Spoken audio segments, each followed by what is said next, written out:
दोस्तों, मैं आपको अपनी जिंदगी की एक सच्ची घटना से वाबस्ता कराने जा रहा हूँ। इससे पहले मुझे भूत प्रेत, जिन जिन्नात, इन सब चीजों पर यकीन नहीं था, लेकिन मुझे इसका अच्छी तरह से अनुभव हो चुका है कि ये सब आत्माएं, भूत प्रेत, ये सब चीजें भी इस दुनिया में कहीं ना कहीं हमारे साथ ही मौजूद हैं। और ये सब हकीकत है कि भूत प्रेत, चुड़ैल, जिन जिन्नात, आत्माएं इस दुनिया में रह जाती हैं और अगर हमारा उनसे सामना हो जाए तो वो हमें परेशान भी कर सकती हैं।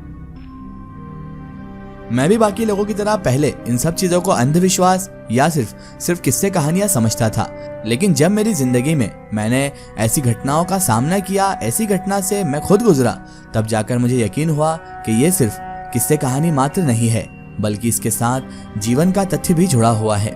और इसके अलावा जिन जिन्नात, भूत प्रेत, आत्माएं, चुड़ैल, डाकन, ये सब चीजें हकीकत में होती हैं। मुझे इसका अनुभव तब हुआ जब मैं एक जॉब इंटरव्यू के लिए हैदराबाद आया था। मैं अपने भाई के दोस्त सुशांत के घर में रुका हुआ था। सुशांत अपने बड़े भाई और भाभी के साथ रहता था। यहाँ पर मैं नया नया था, इसलिए मेरे भाई के दोस्त को मैंने परेशान किया, यानी कि उसके घर में रहना शुरू किया। उसके साथ रहने की वजह एक ये भी थी कि मैं यहाँ पर अभी न्यू था और मैंने अच्छी तरह से यहाँ के शहर को समझा भी नहीं था और यहाँ के बारे में मैं कुछ जानता भी नहीं था। इसलिए मेरे भाई ने उसके दोस्त को पहले ही बता दिया कि मेरा भाई तेरे यहाँ आने वाला है, उसे थोड़े दिन अपने घर में रोकना जब तक उसे वहाँ का माहौल समझ में ना आ जाए। क्योंकि मैं जॉब इंटरव्यू के लिए वहाँ गया था, अगर जॉब ना लगती और मैं रूम रेंट पर ले लेता तो 1 महीने का किराया वेस्टेज जाता। इसीलिए भाई ने अपने दोस्त से कहकर उसी के वहाँ मेरा इंतजाम करवा दिया था, ताकि मेरा किराया वेस्ट ना जाए और अगर जॉब लग जाती है तो मैं खुद उसके बाद हॉस्टल या फिर किसी रेंट रूम में रह लेता। बहरहाल अभी तो मुझे मेरे भाई के दोस्त सुशांत के घर में रहना था और सुशांत अपने बड़े भाई और भाभी के साथ वहीं पर रहता था। सुशांत के बड़े भैया और भाभी कुछ दिनों के लिए हैदराबाद से बाहर गए थे। जिस दिन मैं वहां पहुंचा, सुशांत ने मुझे नाश्ता दिया और आराम करने के लिए कहा, क्योंकि अगले दिन मेरा इंटरव्यू था। ये कहकर वह ऑफिस के लिए निकल गया। सुशांत भी एक अच्छी नौकरी कर रहा था, उसके भैया भी अच्छी पोस्ट पर थे और ये एक सुखद परिवार था, बड़ा ही खुशहाल परिवार जिसमें कोई तरह की तकलीफ नहीं थी, ना ही कोई दुख था जिससे वो अवगत हों। सुशांत एक बहुत अच्छा इंसान था, क्योंकि मैं जिस दिन वहां पहुंचा उसने मुझे खुद नाश्ता बनाकर दिया और उसके बाद बिल्कुल घर जैसा ट्रीट किया, मेरे भाई जैसा। उसने कहा कि तुम आराम करो, क्योंकि कल ही तुम्हारा इंटरव्यू है, इसलिए तुम आराम से आराम कर लो, क्योंकि कल बहुत ज़्यादा स्ट्रेस में नहीं रहना चाहिए तुम्हें, क्योंकि इंटरव्यू के टाइम थकान और स्ट्रेस ये सब इंसान के ऊपर नहीं होना चाहिए। मैं घर में उस वक्त अकेला था, क्योंकि सुशांत मुझे ये कहकर ऑफिस के लिए निकल गया था और अब घर में, उसके पूरे घर में मैं अकेला ही था। और लंबी ट्रेन की यात्रा के कारण मुझे हकीकत में बहुत ज़्यादा नींद भी आ रही थी, इसलिए मैं जाकर लेट गया और गहरी नींद में सो गया। उन लोगों के पास बेड नहीं था और इसीलिए मैं फ्लोर पर रखा हुआ गद्दा जो था उस पर लेट गया, क्योंकि वो इतने ज़्यादा बेड वाले लोग नहीं थे, वो सिर्फ फ्लोर पर ही गद्दा बिछाकर सोते थे। तो मैं भी उनके साथ एडजस्ट करने में कहीं पर भी पीछे नहीं हटा, क्योंकि मुझे भी पता था कि यहाँ पर रुकना ही मेरे लिए गनीमत है। इन लोगों ने मुझे इतना आसरा दे दिया, वही मेरे लिए बहुत है, तो यहाँ पर नाजो नखरे बिल्कुल नहीं करना है। और मैं उसके बाद फ्लोर पर रखे हुए गद्दे पर लेट गया। गहरी नींद में मुझे ऐसा लगा कि पूरी तरह से जला हुआ एक छोटा सा बच्चा मेरे सिर के पीछे खड़ा है। नींद में ही मैं उसके पूरे शरीर को देख रहा था। मैं वास्तव में सो रहा था, लेकिन मैं नींद में नहीं था। ऐसा लग रहा था जैसे मानो हकीकत में कोई बच्चा, जला हुआ बच्चा, मेरे सिर के ठीक पीछे मेरे सिरहाने खड़ा हुआ है। मुझे समझ में नहीं आ रहा था कि ये सब क्या हो रहा है। मुझे ऐसा लग रहा था कि शायद मैं कोई सपना देख रहा हूँ, लेकिन फील ऐसा हो रहा था जैसे ये सब हकीकत हो। अचानक वो बच्चा गायब हो गया। मैं समझ ही नहीं पाया, तो मैं उठ बैठा और जोर से चिल्लाया, यदि हिम्मत है तो मेरे सामने आकर दिखाओ, क्योंकि मैं बहुत ज्यादा डर चुका था उस बच्चे से, क्योंकि पूरी तरह जला हुआ एक बच्चा आपके सिराने खड़ा हो और जब आप नींद में हो तो आपको कैसा फील होगा ये आप खुद भी जानते हैं। और इस तरह की सिचुएशन में कैसी हालत हो जाती है इंसान की। एक तो इंसान डर में रहता है और उसके अलावा चिढ़ भी छूटती है, क्योंकि ये सब उसके साथ क्यों हो रहा है। बस ऐसा ही कुछ मिला जुला स्वभाव मेरा भी था। मैं अचानक से उठा और जोर से चिल्लाया कि यदि तुम्हारे अंदर हिम्मत है ना तो मेरे सामने आकर दिखाओ, तब जानू तुम्हें। अचानक से मेरी आवाज़ सुनते ही वह बच्चा मेरे पीछे, फिर बाईं ओर, फिर मेरे सिर के दाईं ओर और कुछ सेकंड के अंतराल अलग अलग जगह पर मुझे दिखाई देने लगा।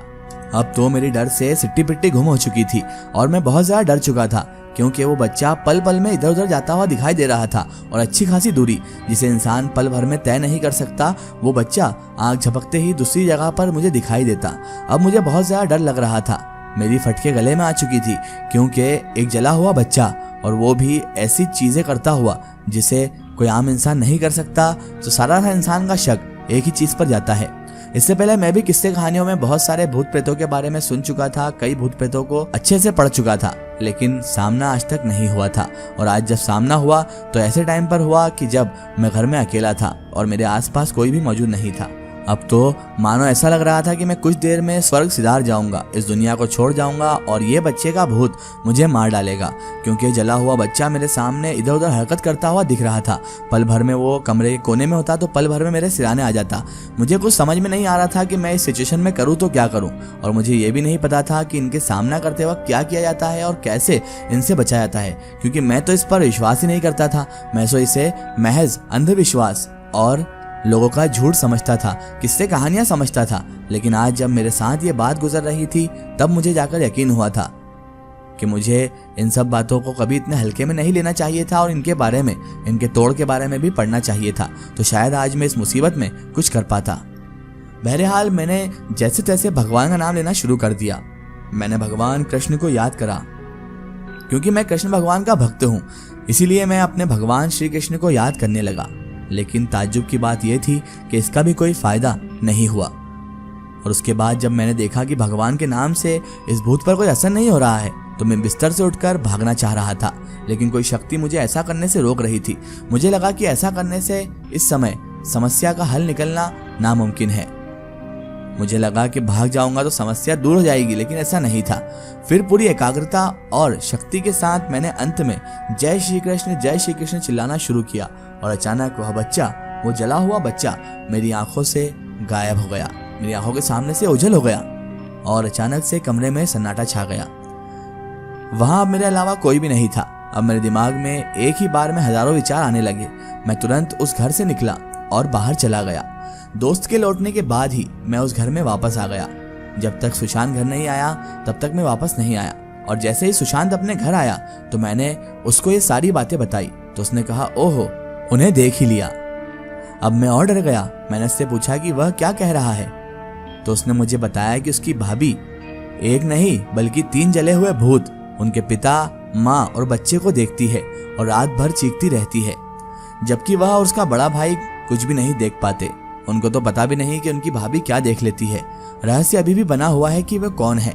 वैसे इस अपार्टमेंट के बगल में कब्रिस्तान था, जो कि बहुत ही गंदी स्थिति में था। लोग वहां कचरा फेंकते थे। नहीं पता ये सब उस कारण से हुआ था कि कोई और संबंध था, लेकिन जो भी है बहुत डरावना मंजर होता है, क्योंकि मेरी भाभी जब चीखती हैं तो हम सबकी नींदें हराम हो जाती है और हम सबको उनका दर्द महसूस होता है। ऐसा लगता है मानो बहुत ज्यादा तकलीफ में हो मेरी भाभी।